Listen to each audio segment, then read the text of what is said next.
Mau hálito não é do estômago e você vai entender nesse vídeo por que é um grande mito.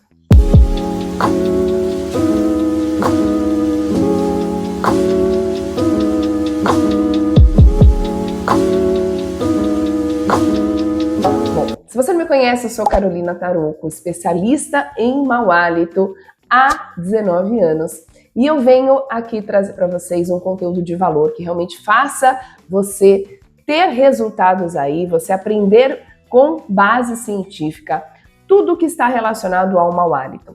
E o vídeo de hoje é um assunto que eu recebo todos os dias pacientes aqui perguntando sobre mau hálito vir do estômago. É um grande mito, até porque quando a gente tem fome, quando a gente acorda ali de horas em jejum, a gente tem um mau hálito chamado fisiológico e que é comum na grande maioria das pessoas. O que é fisiológico é normal e deve resolver esse mau hálito após a alimentação, após a higiene dos dentes. Se isso persiste, a gente considera um mau hálito crônico, patológico, que deve ser tratado. Isso é muito importante. Então, gente, o mau hálito em 90% dos casos tem origem bucal, ok? E o mito de vir do estômago é justamente pelo tempo em jejum, quando jejum intermitente, horas de sono, ou a pessoa não toma café da manhã, já sai logo de casa de manhã e vai só almoçar. Então esses jejuns prolongados, eles vão causar um hálito característico do jejum, que é um hálito cetônico, por quebra de gorduras, tá? E isso de fato acontece, mas isso não significa que o estômago está tendo um problema que vai exalar um mau odor diretamente saindo da boca, ok? O único gás que sai do estômago e ao chegar na boca ele vai ter um mau cheiro, né? Esse cheiro direto vindo do estômago é o arroto, que é bem característico do alimento que foi ingerido e mal digerido, né? Então, a gente tem que entender que o mau hálito ele é muito além da gente olhar apenas para uma questão, seja ela estômago, seja ela boca, mas a gente precisa olhar um todo. E muitos reflexos de alterações bucais, elas podem ser consequências de más digestões, tá? Então, eu quero explicar uma coisa muito comum para vocês que acontece com frequência no consultório. O paciente muitas vezes tem um refluxo. Esse refluxo, ele pode causar alterações da saliva, tornando-a mais ácida, e alterações no dorso da língua, né? Exatamente nessa superfície da língua, ela pode ficar mais esbranquiçada, ela pode ficar mais aveludada, mais pilosa, que a gente chama, parecendo que ela está mais peludinha, mais esbranquiçada, não sendo essas características necessariamente sujeira, essa burra lingual que é comumente conhecida pelas pessoas, né? Aquela massa branca que é removível.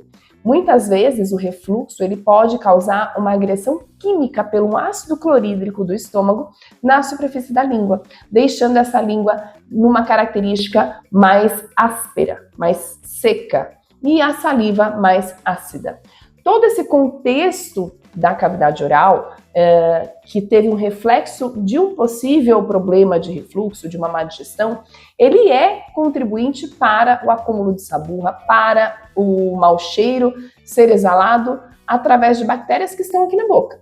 Então, o estômago ele pode ser, né, um problema indireto para o mau hálito de origem bucal. Isso é correto a gente afirmar. Mas a literatura vai direcionar esse caso como um mau hálito de origem bucal. Por quê? Porque é um mau hálito que está alterando uma saliva, é um mau hálito que está aumentando a descamação da mucosa oral, ou seja, solta mais pelinhas da boca. Essas pelinhas que soltam da nossa boca, elas servem de nutrientes para as bactérias chamadas proteolíticas, que estão na boca também. Então, esse tipo de bactéria que gosta de proteínas, por isso são chamadas proteolíticas, que preferem ambientes anaeróbios, ou seja, com baixo teor de oxigênio. Isso significa dentro de gengiva, fundo de língua, amígdalas. Então são regiões que estão mais habitadas por esse tipo de micro-organismos, tá? E para a gente ter o mau hálito acontecendo, o que vai existir, tá? Tem que ter esse tipo de bactérias chamadas proteolíticas gram-negativas e anaeróbias.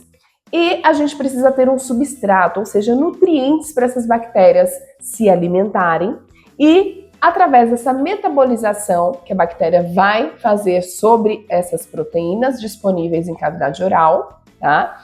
é que a gente vai ter a liberação dos compostos sulfurados voláteis, o chamado mau hálito, tá? Essas proteínas, né, já que vocês podem estar pensando, Carol, mas que alimentos são esses que as bactérias podem se nutrir? São justamente alimentos como resíduos alimentares, saliva, uma saliva que ela não está em boa qualidade e quantidade, isso tem como a gente avaliar também através de uma celometria. Então uma saliva, por exemplo, que ela é muito grossa, muito pegajosa, muito espessa, ela tem na sua composição um excesso de mucina, que é uma glicoproteína. E essa glicoproteína em excesso, ela também vai fornecer substrato para essas bactérias proteolíticas. Então é muito importante a gente entender tudo que está aumentando esse alimento, porque é a partir desse substrato é que a bactéria vai ter a capacidade de formar esses compostos sulfurados voláteis. Então, outro motivo das bactérias terem ali substrato é uma boca muito ressecada, é uma boca que sofre muito atrito. Vou dar um exemplo para vocês. Um paciente que tem muito bruxismo, um paciente que vive tirando pelinha do canto da boca, um paciente respirador bucal ou que ronca à noite, um paciente que usa aparelho ortodôntico ou uma prótese que raspa, uma placa que pega na bochecha, que cria ali um desconforto, que cria ali um atrito. Todo esse atrito provocado, traumático, ou mesmo um atrito, né, uma agressão química que pode existir também, por exemplo, com um enxaguante bucal, né, uma bebida alcoólica, o próprio refluxo que vai ter uma agressão química do ácido clorídrico chegando à cavidade oral. Então a gente tem agressões traumáticas mecânicas e químicas, como eu dei os exemplos agora para vocês. E todos esses fatores, eles são fatores que vão contribuir para soltar as pelinhas da boca, ou seja, aumentar a descamação, aumentar o ressecamento da cavidade oral e tendo assim um maior fornecimento de alimento para as bactérias do mau hálito. Então aqui é o ponto-chave. Eu só tenho mau hálito se eu tenho uma disbiose oral, um desequilíbrio de bactérias, tá? A gente vai ter vários tipos de bactérias, é o segundo lugar mais contaminado da boca. Porém, as bactérias do mau hálito, elas quando estão aumentadas, e elas são mais parecidas com o tipo de bactéria da doença gengival, da doença periodontal, da inflamação de gengiva. Então a gente tem que estar muito atento também a esses cuidados da cavidade oral, de higiene, que são básicos. Eu vou fazer um outro vídeo me aprofundando um pouco mais sobre isso, porque o óbvio às vezes precisa ser dito.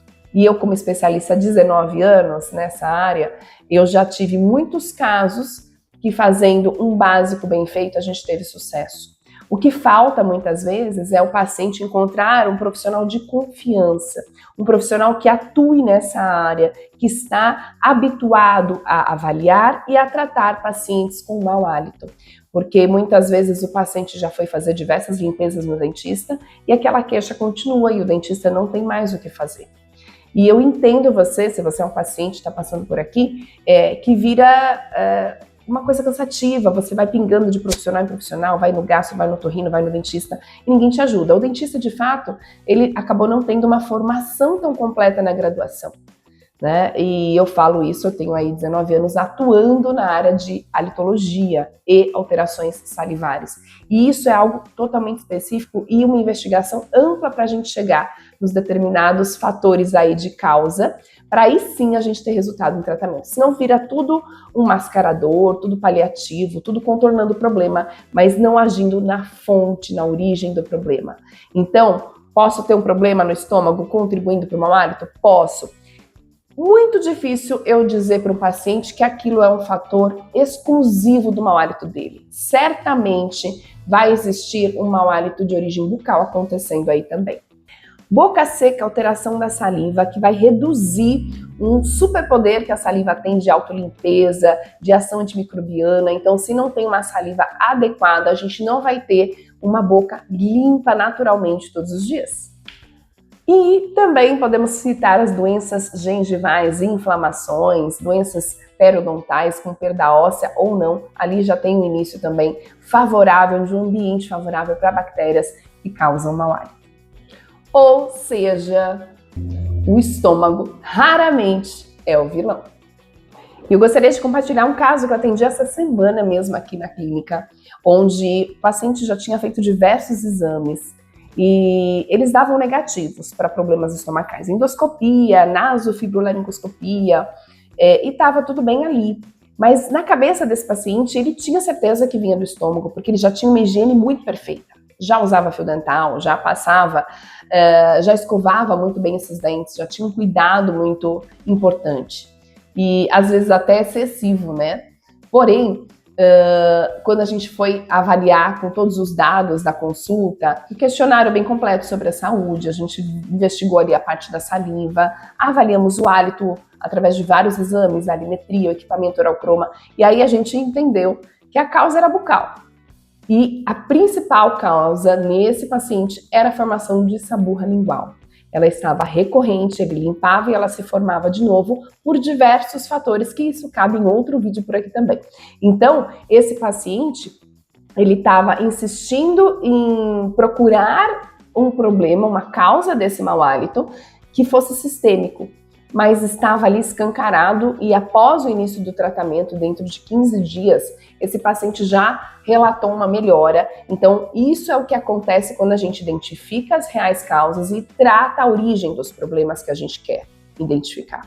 Então, é isso que acontece num tratamento onde a causa do problema que está sendo procurado, ela é identificada, ou as causas que muitas vezes acontecem no mau hálito, né? E a gente atuando nisso diariamente, na rotina, é que a gente vai ter uma melhora, um resultado positivo de cada paciente de forma totalmente individualizada. Como eu sempre digo aqui, a minha odontologia ela é além dos dentes, ela é cuidar de pessoas, ela é ouvir cada paciente de forma totalmente única, para que a gente consiga entregar um tratamento baseado em diagnóstico correto. Então é muito além dos dentes, é muito além do que a odontologia lá de trás me ensinou, e graças a Deus nessa construção de muito estudo, de muitos pacientes atendidos, a gente consegue aqui estender, né, clareza para vocês por aqui e para aqueles que conseguem ver numa consulta também. Fica o meu carinho aqui. E se você gostou desse vídeo, se inscreva já no canal, me ajuda aqui, ativa o sininho e compartilhe esse vídeo com pessoas que precisam saber desse assunto com embasamento, com qualidade, com um profissional que é especialista na área. Vai ser um prazer ajudar cada vez mais pessoas por aqui também.